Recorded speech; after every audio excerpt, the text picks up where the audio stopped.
Hey, welcome back to Adventures with Pawpaw. Looks like I got a couple issues going on here.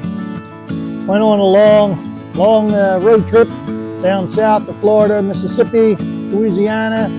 Then came back home to New Jersey.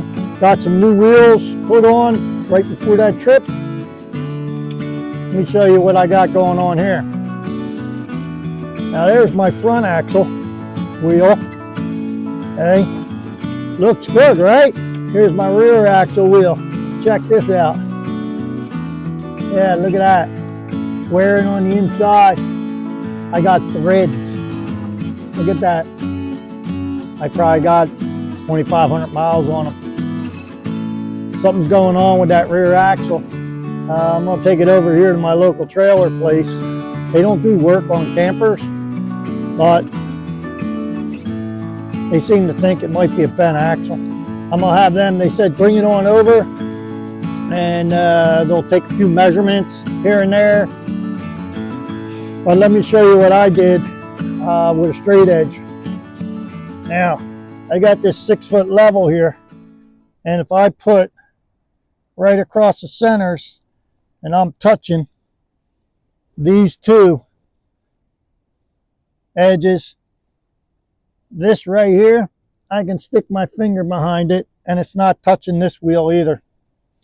So that means that they're not lined up. And if I do the same thing on the other side, these 3 points, this, and this, they touch, but this one I can put my finger behind. So something's not lined up right. I got wires sticking out of that side on the inside of here, and I'm really lucky I made it home without a blowout. And both sides, both wheels on the rear axle is the same.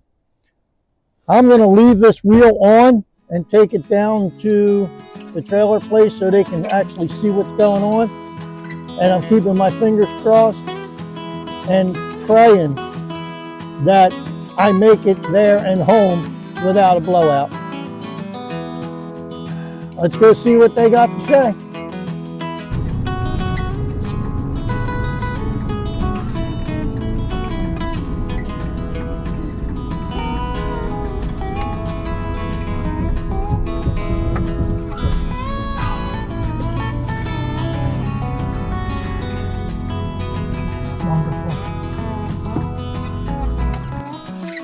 All right, I just pulled up to G&E trailer and I'm standing here with Nick. They're going to try to figure out what's going on with this rear axle. Let's get into it. Let me just look at this here. When I see a belt showing on the inside of the axle, Okay. To me that automatically says that the top of the tire is cocked in, and 9 times out of 10, that is because the axle tube is actually bent.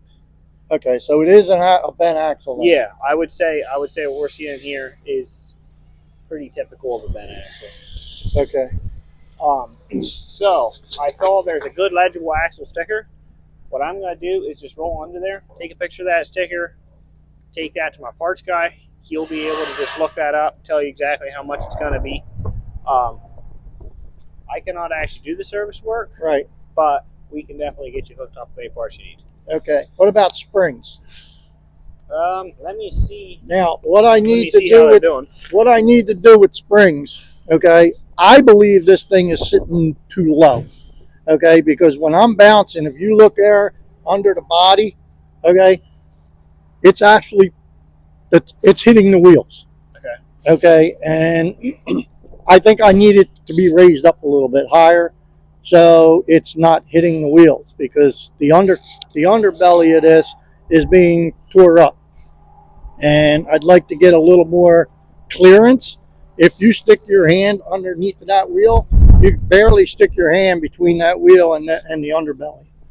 So if I can get some more clearance, that would be great too.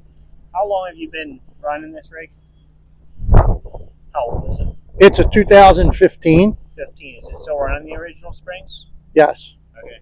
It could be that they're getting flattened out. probably just got standard 4-plies, 4-leaf that is. It does indeed, and my, oh wow, no kidding. Looking straight across, that spring has lost the vast majority of its camber. Okay. It's practically flat. Right. So that right there is telling me that you've lost maybe an inch of ride height between the tire and the undercarriage. Okay. So I would say that yes, you are definitely due for a set of new springs as well. All right. Good. So putting the original springs, 3,500 pound springs on there, will still lift it, or should I go a little more arc? I would recommend replacing it with what it had originally. Here's my way of thinking. If we upgrade the springs, upgrade the suspension, it's going to transfer more shock load into the frame.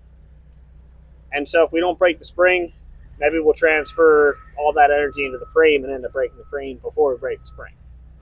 So I always recommend... Why do I want to break a frame? You don't want to break a frame. I always recommend sticking with the components that it came with from manufacturer, just because you want a spring to take the load and the shock force off the road rather than transferring that into your RV. Okay. Okay. Then we'll do that then. Right. So should I get new shackles too, or the whole 9 yards? What's your recommendation? Can I take a look at the equalizer here? Absolutely. See how that's doing.